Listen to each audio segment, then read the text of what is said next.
Good morning, class 7th student. This is your mathematics online class for fraction. In this video, I will explain exercise 2.3 related some problems. Okay? Last video में मैंने आपको find the product, multiply and find the value of 1, 2, 3 जो question थे उसको already explain कर दिया था. इस वीडियो में मैं क्वेश्चन नंबर 4 से स्टार्ट करती हूँ. In question number 4 which is greater, आपको दो अलग अलग फ्रैक्शन दिए हैं ऑफ करके, फ्रैक्शंस का ग्रुप दिया गया है ऑफ करके और पूछा गया है कि विच इज ग्रेटर, दोनों में से कौन ग्रेटर है. तो हम क्या करेंगे, आप यहाँ देख रहे हैं 2/3 of 3/4 OR 3/5 of 5/8. It's means 2/3 of 3/4 greater है या 3/5 ऑफ 5/8 ग्रेटर है. दोनों में से कौन ग्रेटर है, इसके लिए ऑफ मीन्स क्या होता है, ऑफ मीन्स मल्टीप्लाई होता है. तो 2/3 मल्टीप्लाई 3/4 कॉमा 3/5 मल्टीप्लाई बाई 5/8. मैंने पहले भी आपको बताया था वीडियो में कि आप चाहे तो डायरेक्ट मल्टीप्लाई कर सकते हैं. 3 2 जा 6, 3 4 जा 12, फिर आप कट कर सकते हैं. या तो आप, अगर आपको लगता है कि डिनोमिनेटर से न्यूमरेटर का कोई भी नंबर डिवाइड हो रहा है तो आप उसे वहीं पर सॉल्व कर सकते हैं. फॉर एग्जाम्पल 2/3 मल्टीप्लाई 3/4, 2 और 3 आपके ऊपर के न्यूमरेटर है और नीचे डिनोमिनेटर 3 और 4 है. तो 3 से हम 3 को कैंसिल कर दिए. ठीक है, 3 डिवाइडेड बाई 3. तो हियर आपका, यहाँ आपका बचा 2 इंटू 1/1 इंटू 4. सेम इस इक्वेशन में आप इस फ्रैक्शन में देखिए 3/5 मल्टीप्लाई बाई 5/8. डिनोमिनेटर के 5 से न्यूमरेटर के 5 को हम कट कर दिए तो हमारा आंसर आ गया 3/8. अब आपको हमने पहले भी वीडियो में या पहले भी प्रीवियस क्लासेस में बताया है कि कंपेयरिंग करने के लिए अगर सिर्फ टू फ्रैक्शन होते हैं तो हम क्रिस क्रॉस मेथड को फॉलो करते हैं और कंपेयर कर लेते हैं. तो यहाँ हमने criss cross by according to criss cross method 2 into 8 16 and 3 into 4 12. Which are greater? 16 is greater than 12. The resultant value is 2/4 is greater than 3/8. Okay? And ये आपका यहाँ पर आंसर आपका खत्म नहीं हुआ. 2/4 is greater than 3/8. ये आपका एग्जैक्ट आंसर नहीं है. 2/4 किसका पार्ट है? 2/4 जो पार्ट है वो आपका 2/3 ऑफ 3/4 का पार्ट है और 3/8 आपका किसका पार्ट है? 3/5 ऑफ 5/8. तो which one is greater? 2/3 of 3/4 is greater than 3/5 of 5/8. जब भी आपसे ये पूछे कि कौन सा ग्रेटर है, विच आर ग्रेटर, तो आप जो क्वेश्चन पूछा है उसी को आप लास्ट में इन में बताएंगे कि ये ग्रेटर है, चाहे आपके प्रोसेस में आपने जो भी ग्रेटर लिया है, पर आंसर आपका वही होगा जो क्वेश्चन में आपसे पूछा गया है कि विच इज ग्रेटर. ओके, इस तरीके से क्वेश्चन नंबर 4 आपका सॉल्व होगा. Question number 5 said that the cost of one bangle is ₹2 whole 1/2. What is the cost of 100 such bangle? एक बैंगल का रेट उसने दिया है ₹2 whole 1/2 है और इसी तरीके से आपको 100, अगर आपको बैंगल्स लेने 100 बैंगल्स का रेट कितना होगा. तो ये यूनिटरी मेथड है, आप ऑलरेडी पढ़ चुके हैं. Since cost of one bangle is equal to ₹2 whole 1/2. यहाँ मिक्स फ्रैक्शन को आप कन्वर्ट कर लीजिए इम्प्रॉपर फ्रैक्शन में, तो हो जाएगा 2 2 जा 4 + 1 5/2. तो ₹5/2 is the, so cost of one bangle is equal to ₹5/2.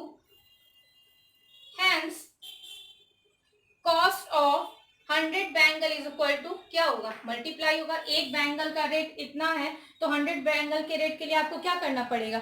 एक बैंगल के रेट में उसको मल्टीप्लाई करना पड़ेगा. तो 100 इंटू 5/2, 100 इंटू 5/2. यहाँ 2 से आप 100, या तो आप 500 करके 2 से डिवाइड कीजिए या 2 से आपने 5 को डिवाइड कर दिया. 2 50 100, तो 50 इंटू 5 ₹250 योर आंसर। ओके, तो 100 आपको लिखना पड़ेगा, the rate of 100 Bengal is 250 rupees.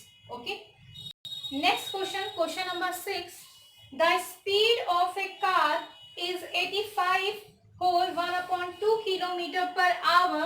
How much distance will it cover in 7 whole 1/3 hour? You already learned this topic, speed, time and distance. You know that speed is equal to distance upon time. आप already अपने previous classes में पढ़ चुके हैं कि speed is equal to distance upon time, ये आपने formula पढ़ा था।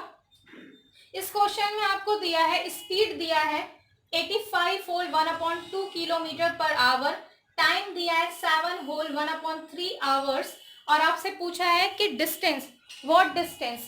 तो आपसे डिस्टेंस पूछा है, तो आप ऑलरेडी जानते हैं speed is equal to distance upon time. Distance is equal to क्या हो जाएगा, स्पीड इनटू टाइम। डिस्टेंस आपको क्या निकालना है, डिस्टेंस निकालना है, तो डिस्टेंस निकालने के लिए आपका स्पीड क्या हो जाएगा, डिस्टेंस निकालने के लिए आपका फॉर्मूला क्या बन जाएगा, डी इधर ही रखते हैं, आप टी को किधर मल्टीप्लाई करेंगे, आपको ले जाना पड़ेगा, जिसकी वैल्यू निकालनी रहती है उसको एक साइड रखते हैं, बाकी पूरी वैल्यू को दूसरी तरफ ट्रांसफर करते हैं, शिफ्ट करते हैं, मैंने पहले भी बताया है। तो डी की वैल्यू निकालनी है, तो डी को राइट हैंड साइड छोड़ दिया और टी को हम क्या ले गए, एस के साइड ले गए। यहाँ टी डिवाइड हो रहा है, जब एस के साइड जाएगा तो ये क्या हो जाएगा, मल्टीप्लाई हो जाएगा। तो फॉर्मूला आपका जो नया बनेगा, distance is equal to speed into time. और इस तरीके के क्वेश्चन जो होते हैं स्पीड से रिलेटेड क्वेश्चन, ये हमेशा हर टॉपिक में आपको रेशियो में भी मिल जाएंगे, या कई जगह आपको ये इस तरीके के क्वेश्चन मिल जाएंगे। इसको पहचानने का और एक तरीका होता है, क्योंकि आपको सबकी यूनिट पता है। यूनिट इट मीन्स स्पीड की यूनिट होती है किलोमीटर पर आवर। कभी कभी आपको क्वेश्चन में क्लियर नहीं होता कि क्या क्या चीज दिया है, तो यूनिट से आप क्लियर कर लिया कीजिए।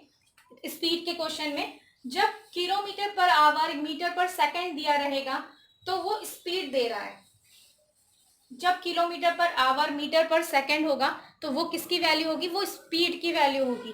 टाइम आपको पता है आवर में होता है, सेकंड में होता है, मिनट में होता है। तो जब आवर, सेकंड या मिनट दिया हो तो यानी वहां पर आपको क्या दिया है, टाइम दिया है। और जब आपसे किलोमीटर, मीटर इस तरीके का, तो वहां आपसे क्या पूछ रहा है या क्या दिया हुआ है, डिस्टेंस दिया है। और यहाँ पर आपकी यूनिट भी चेक करते हैं। किसी भी क्वेश्चन को सॉल्व करने से पहले हम क्या चेक करते हैं कि यूनिट सेम है कि नहीं। यहाँ किलोमीटर पर आवर है, यहाँ आवर है, यानी आंसर आपका किलोमीटर में आएगा। तो फॉर्मूले में हम वैल्यू पुट करते हैं, distance is equal to speed की वैल्यू है 85 होल 1/2 मल्टीप्लाई बाई 7 होल 1/3।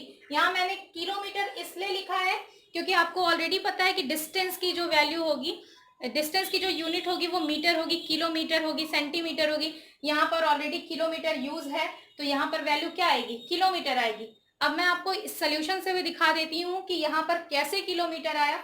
आपने इस फॉर्मूला लिखा है, distance is equal to speed into time. Speed की आपकी यूनिट क्या है, किलोमीटर पर आवर, मल्टीप्लाई, इसको हम ऐसे भी लिख सकते हैं, kilometre upon hour multiply by our.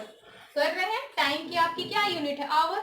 Hour से आवर कैंसिल हो गया तो आपका यूनिट क्या बचा, किलोमीटर।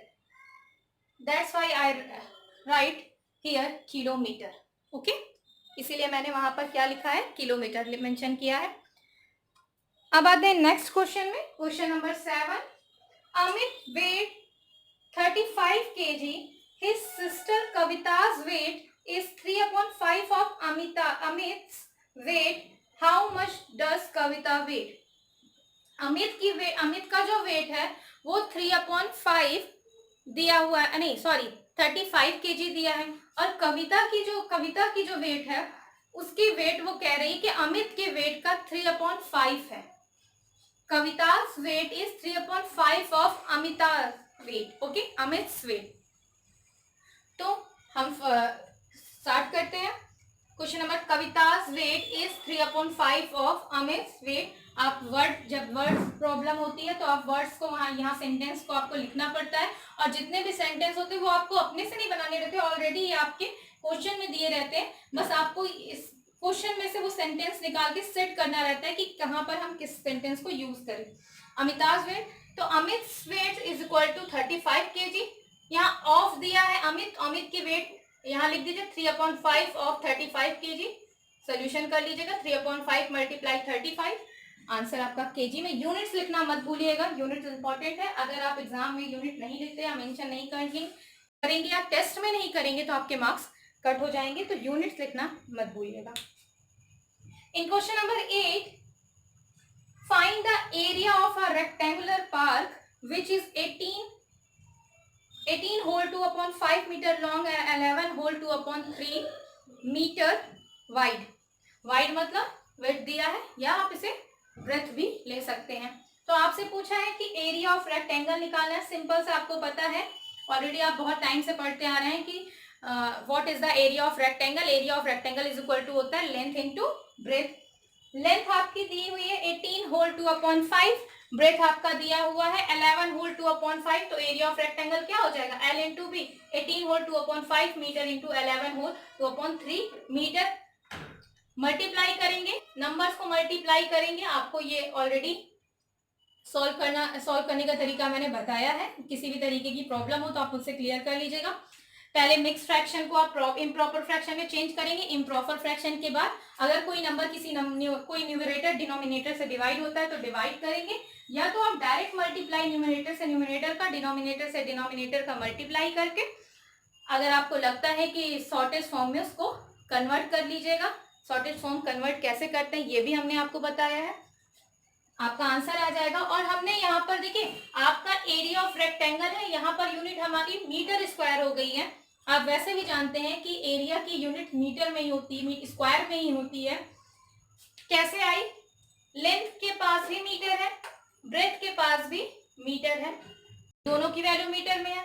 तो जब हम नंबर को मल्टीप्लाई करते हैं तो हम कांस्टेंट वैल्यू को जब मल्टीप्लाई करते हैं तो वेरिएबल भी मल्टीप्लाई होता है। तो m से m का मल्टीप्लाई करेंगे तो क्या हो जाएगा m square. That's why I write m metre square, okay, as a unit. इन क्वेश्चन, अब आपको जो अदर क्वेश्चन है, क्वेश्चन नंबर 10 to 13,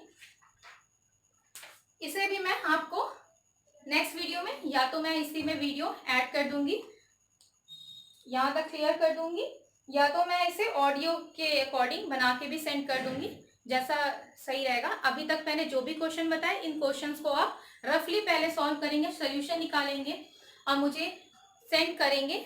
तब क्लास टाइम आपको बताइए टाइमिंग आपकी क्या है, उस टाइम आप मुझे सेंड करेंगे।